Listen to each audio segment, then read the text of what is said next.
A gente costuma acreditar que sabe quando algo é caro ou barato.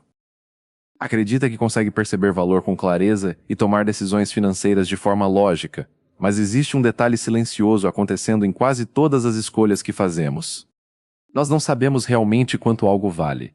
Nós apenas comparamos. E essa comparação que molda grande parte das nossas decisões financeiras.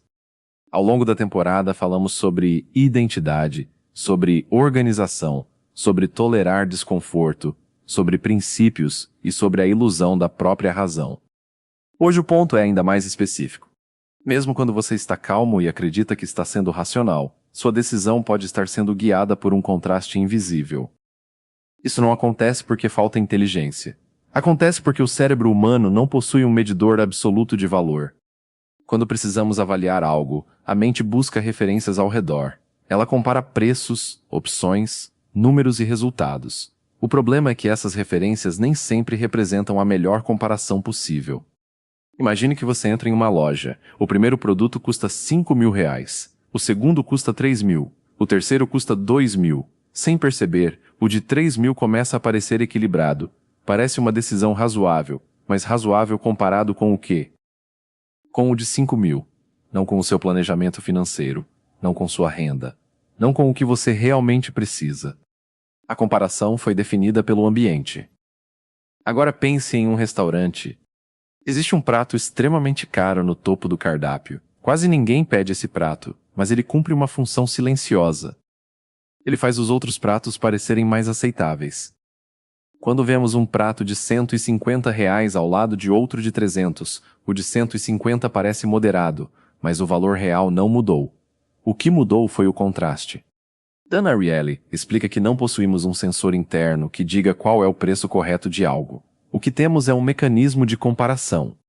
Esse mecanismo pode ser facilmente influenciado. Existe um conceito chamado efeito chamariz. Funciona assim. Você recebe 3 opções. Uma opção claramente inferior, uma opção intermediária e uma opção superior. A opção intermediária é construída para parecer a escolha inteligente. Você sente que tomou uma decisão lógica, mas na verdade o cenário foi montado para tornar aquela escolha mais provável.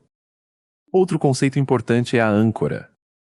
O primeiro número que aparece influencia todos os números que vêm depois. Se você vê um preço alto primeiro, os próximos parecem menores e mais aceitáveis, mesmo que continuem sendo caros. A âncora não precisa ser justa. Ela só precisa aparecer antes. Existe ainda um efeito muito poderoso chamado preço zero. Quando algo é grátis, o cérebro reage de forma diferente. Normalmente avaliamos uma decisão comparando custo e benefício, mas quando a palavra grátis aparece, essa análise muda. Grátis cria uma sensação emocional muito forte, mesmo quando o valor real envolvido é pequeno. Você já comprou algo que não precisava só porque vinha com um brinde ou um benefício gratuito? Nesse momento, a emoção vence cálculo. Comparação, âncora, chamariz e preço zero são mecanismos que alteram nossa percepção antes mesmo da análise consciente começar. Agora vamos trazer isso para o dinheiro de forma direta. Imagine um investidor iniciante analisando 2 oportunidades. Uma promete retorno de 8% ao ano com risco baixo. Outra promete 18% com risco alto. Se ele comparar apenas o percentual de retorno, a segunda parece muito melhor. Mas talvez a comparação correta não seja retorno contra retorno. Talvez seja retorno contra risco. Talvez seja retorno contra estabilidade. Quando o critério de comparação muda, a decisão também muda.